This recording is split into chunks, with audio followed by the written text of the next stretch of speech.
Namaskar dosto. Hello everyone. This is Tanmay Bhattacharjee, your Tanmay sir, and I'm here today. Oh, before that, I am a teacher of English, not an English teacher. Fine. Why not English teacher? I will explain certainly in another short or any other video. Please stay tuned. Let's get back. I'm here today welcoming my viewers and everyone who are now watching.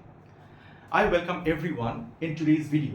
Today's video, as you all can see, it is all about formal letters. Formal letters. Now, dear friends, letter writing over the expanding areas of concern has become all the more important for all of us. Why so? Because in everyday affairs, it may be trade, it may be commerce, it may be official correspondence, public representations, or complaints, or any sort of other dealings or communication. Letter writing. I mean, all these things are basically done through letter writing. Therefore, cultivating this art of letter writing has to be grabbed by all, especially those who are now studying, for those who are in working.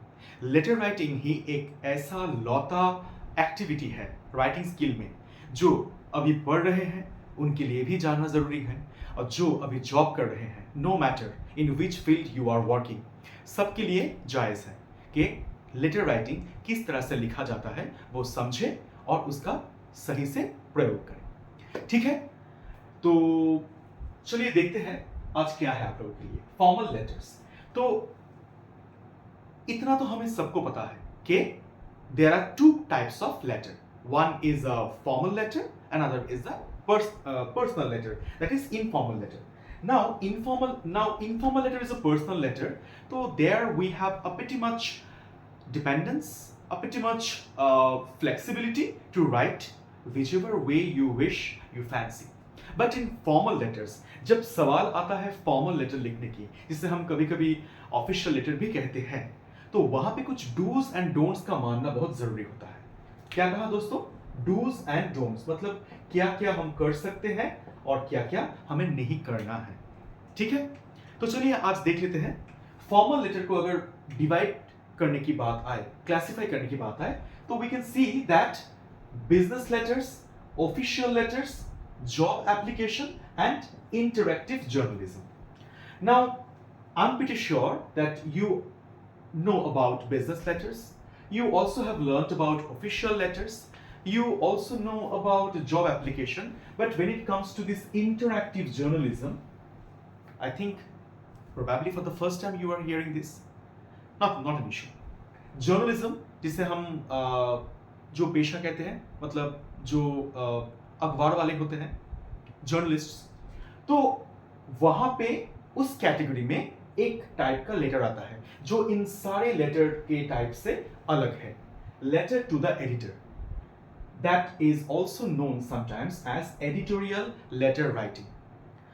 Dear friends, editorial letter writing is something which is required for almost all the boards, be it ICSE, ISC, be it CBSE, be it West Bengal board, or be it any other board concerned.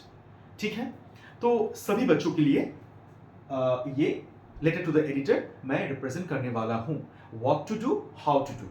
पर उससे पहले business letter में कौन से categories आते हैं? There are few categories.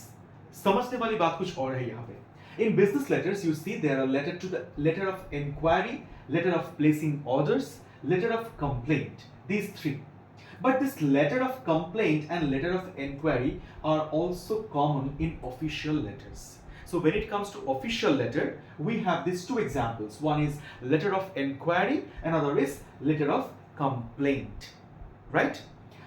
But in business letters also there are three types, out of which letter of inquiry and letter of complaint are common. But when it comes to business letters, तो दोस्तों हमें business का क्या अर्थ समझ आता है? Business means any sort of transaction, और अगर आसान सी भाषा में कहे तो a kind of a give and take, कुछ दो कुछ लो। तो इसमें लेटर ऑफ प्लेसिंग ऑर्डर्स भी आते हैं। Letter of placing orders is like what? You are a librarian, you are a hostel warden, or you run any other business where you require a bulk amount or a bulk number of things. So you are placing order to some distributors और वो आपको कुछ उपस्थित कर रहे हैं आपके सामने, ठीक है? तो वो हो गया आपका letter of placing orders. Letter of complaint और letter of inquiry. Letter of inquiry मतलब कुछ पूछताछ, कुछ जानकारी के लिए। आपको कुछ जानकारी चाहिए जो आपको नहीं पता और आप पता करना चाहते हैं, तो किस तरह से आप लेटर लिखेंगे? That comes under letter of inquiry. But when it comes to business letter, letter of inquiry official letter के तौर पे भी आता है। तो किसी और वीडियो में जब हम लेटर ऑफ इंक्वायरी या कंप्लेंट पर सेपरेटली फोकस करेंगे, then we will discuss about this in particular. Okay, now letter of this things done, official letters. तो यहां पे थोड़ा समझ लेते हैं। When it official letter of complaint, then this is about any service. किसी भी तरह का सरकारी जो सुविधा है उससे आप वंचित है या फिर आप सहमत नहीं है। Something is going wrong in the society, in the system, and you are not okay with it. You don't agree with that. So you are writing a letter of complaint, maybe to anybody. So that is about any service. Now, जब business letter में complaint आता है, letter of complaint, तो it is about any product. मान लीजिए आपने किसी दुकान से कुछ परचेज किया हुआ है, तो उसको यूज करने के बाद थोड़ी ही दिन में, 2-3 दिन में या फिर एक हफ्ते में आपको लगा कि आपका ये जो प्रोडक्ट है या तो बकवास है या फिर it's not working properly, some sort of disturbances there. तो आपको या तो आपका पैसा वापस चाहिए या फिर आपको प्रोडक्ट रिटर्न करना है। तो दोनों ही हालत में आपको एक लेटर लिखना पड़ेगा डिस्ट्रीब्यूटर को या फिर मैनेजर को या फिर कंपनी के किसी भी और इंसान को। So that comes under this letter of complaint, किसी भी प्रोडक्ट को लेकर अगर आपको कोई दुविधा है तो। चलिए अब बात करते हैं जॉब एप्लीकेशन की। तो when it comes to job application, तो ये एप्लीकेशन हम सबके लिए जानना जरूरी है। फिलहाल सीबीएसई के क्लास 12 में जो बच्चे पढ़ रहे हैं उनके लिए ये जॉब एप्लीकेशन एक टाइप ऑफ राइटिंग है जो एडिटोरियल लेटर के साथ और में दिया हुआ है। तो जॉब एप्लीकेशन एक ऐसा लेटर टाइप है जो सरकारी या फिर किसी भी तरह की नौकरी के लिए ट्राई कर रहे हैं उनको जानना चाहिए, उनको जानना है, क्योंकि आज नहीं तो कल जॉब एप्लीकेशन तो लिखना ही है। और ये नहीं कि आपको अगर जॉब नहीं मिला तो ही आपको जॉब एप्लीकेशन लिखना है। It can also be that you are already doing a job, but maybe you are trying for a better option. Then also you have to write a letter, which is an application to the any other body, government, non-government. तो वहाँ पे भी लिखना है। तो ये job application के साथ जो आता है that is CV और रेज्यूमे। CV का अर्थ है करिकुलम विटे, या फिर इसे कहा जाता है resume. Point to be noted, यहाँ पे ई के ऊपर ये जो दाग है ये डालना बहुत जरूरी है, फिर ही उसका जो उच्चारण है, जो इसका प्रोनाउंसिएशन है वो आ रहा है रेज्यूमे। अगर ये दाग नहीं डाला गया तो इट बिकम्स रिज्यूम, मतलब दोबारा से शुरू करना। जैसा हमारे म्यूजिक सिस्टम में होता है कि कुछ प्ले बटन दबाया, उसके बाद आपने पॉज दबाया, फिर आपको रिज्यूम का बटन दबाना है, लाइक दैट। तो बायोडेटा तो हम इसे बिल्कुल भी नहीं कहेंगे, because biodata is an obsolete term, it's an outdated term. Okay fine, we are not going to use biodata, we are using either CV or resume. तो ये कैसे लिखा जाता है, we will focus definitely on any other video. Now coming to the last part, that is interactive journalism. Journalism एक ऐसा branch है, it's a kind of a branch where actually the editors, the columnists, the feature writers, they are communicating or corresponding with thoughts and other ideas with the readers. ठीक है? तो interact करने का मतलब क्या होता है? मैं कुछ बोलूं, आप सुने, आप भी कुछ उत्तर दें, मैं फिर समझूं, मैं कुछ और बोलूं और हम आसानी से एक बातचीत में चले जाए। That is kind of N interaction. So newspaper या फिर अखबार एक तो वैसे ही जरिया है जहां पे हम एक दूसरे के साथ इंटरेक्ट करते हैं। आप लोगों ने शायद नोटिस किया होगा कि इट में बी दैनिक जागरण, इट में बी आनंदबाजार पत्रिका और इट में be the telegraph, the statesman, the times of India, जो भी रीजनल या फिर नेशनल न्यूज़पेपर है, तो वहां पे आपको एक कॉलम दिखेगा एडिटोरियल सेक्शन, एडिटोरियल कॉलम। वहां पे कुछ एडिटोरियल्स लिखे जाते हैं, लेकिन अंत में you will get that there are letters to the editor. तो those letters to the editors are written by some readers or scholars who follow this particular newspaper. और कुछ ओपिनियन से वो सहमत नहीं हो रहे हैं तो उन्होंने कुछ लेटर लिखा हुआ है, या फिर समाज में कुछ ऐसा हो रहा है जो होना नहीं चाहिए था और उन्हें लगता है कि एज अ रिस्पॉन्सिबल सिटीजन हमें आवाज उठाने की जरूरत है, तो वो उस मुद्दे को लेकर कुछ बात छेड़ते हैं. That comes under the category of letter to the editor. तो वहां पे बातचीत होती है. तो इसी लेटर टू एडिटर की बात हो रही है दोस्तों यहाँ पे. ठीक है, इसे कहते हैं इंटरैक्टिव जर्नलिज्म, जहां पे आप एडिटर को नहीं जानते, एडिटर आपको नहीं जानते, लेकिन आप दोनों थॉट्स के जो विनिमय है, थॉट्स के जो मतलब एक्सचेंज है, उसकी वजह से आप एक दूसरे के टच में आ रहे हैं. फाइन. तो लेटर टू द एडिटर और एडिटोरियल लेटर राइटिंग के अभी डिटेल में जाने की कोशिश करते हैं. मैंने पहले भी कहा हुआ है कि बाकी जो टाइप्स हैं उनको लेकर मैं जरूर एक वीडियो बनाऊंगा, लेकिन इस वीडियो को फिलहाल मैं नहीं चाहता कुछ ज्यादा इलोंगेटेड हो जाए. That's why I am trying to focus on this particular letter type, editorial letter. तो what are the kinds of letter to the editor? देखिए, कहीं पे ये लिखा तो नहीं है, but out of my experience, though not very big, very much experience, out of my experience I got to know, or I got to realize that there are socio-economic problems either, or socio-political problem, or socio-religious problem. यहाँ पे देखने एक बात ये है कि socio is a common factor, मतलब समाज और सामाजिक, ये बात तो कॉमन है. मतलब हम समाज में रहते हैं, हम सामाजिक जीव हैं, तो समाज की बात तो करेंगे ही. उसके साथ कभी इकोनॉमिक्स, कभी पॉलिटिकल इश्यूज, कभी रिलीजियस इश्यूज वो आ रहा है. तो इसी मुद्दे पे बात होती है, जो भी टॉपिक्स कवर करते हैं लेटर टू द एडिटर में. So now after that let me talk about the structure.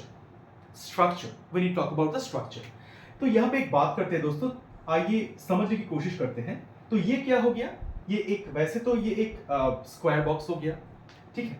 Now if I consider this as a structure, अगर मैं इसको structure consider करूं, तो मैं इसके अंदर जो भी है I can consider it as a content. So if it is an anatomy, then I can put inside the content as a flesh and blood. ठीक है. तो ये structure कैसा होगा? क्या ये त्रिभुज की तरह होगा, या फिर ये rhombus की तरह होगा, या फिर ऐसा होगा? तो इसी तरह की बात को की जाती है फॉर्मेट, जो सजावट या फिर ड्रेसअप भी कह सकते हैं, ड्रेसिंग भी कह सकते हैं. सच फॉर्मेट इज वेरी इंपॉर्टेंट. तो जब भी लेटर टू द एडिटर या फिर किसी भी और टाइप का फॉर्मल लेटर की बात आती है, तो we have a particular mark associated for format, then content में कुछ मार्क्स दिया होता है, देन एक्सप्रेशन में भी कुछ मार्क्स दिया होता है. Both wise it gets different. Fine. Now format, apart from format we have content, that is the body, the main part of the letter, and finally expression. तो मैं यहाँ पे तो कुछ और ज़्यादा बात नहीं करूँगा, क्योंकि ये हो सकता है किसी और भी YouTube वीडियो में आपको अवेलेबल मिला हुआ हो, या फिर बुक्स तो है ही, जो लगभग कहीं पे लिखा नहीं जाता. ओके, मैं चाहता हूँ, मैं कोशिश करना चाहता हूँ उस मुद्दे पे फोकस करने के लिए. देखिए, फॉर्मेट, कंटेंट, एक्सप्रेशन, तो ये एक्सप्रेशन है क्या? तो format is all about how, and content is all about why, and expression is all about what and how. कैसे लिखना है, क्या लिखना है. तो क्या लिखना है, दैट इज अ कंटेंट. तो what is coming here also. क्यों लिखना है, क्या लिखना है, क्यों लिखना है. What to write, why to write, that comes under this content part. आप किस विषय में चिट्ठी लिखना चाहते हैं, किस विषय में आप एक चिट्ठी लिखना चाहते हैं, दैट इज अ कंटेंट. उसको देखने में कैसा लगेगा, that is a how, that is a format, the structure, the anatomy. And finally what is the expression, मतलब what kind of expression are you using. So if you are writing about one positive aspect of a government, then your approach is not the approach that you are making when you are writing about criticizing one aspect or negativizing one aspect of the government or any kind of government policy.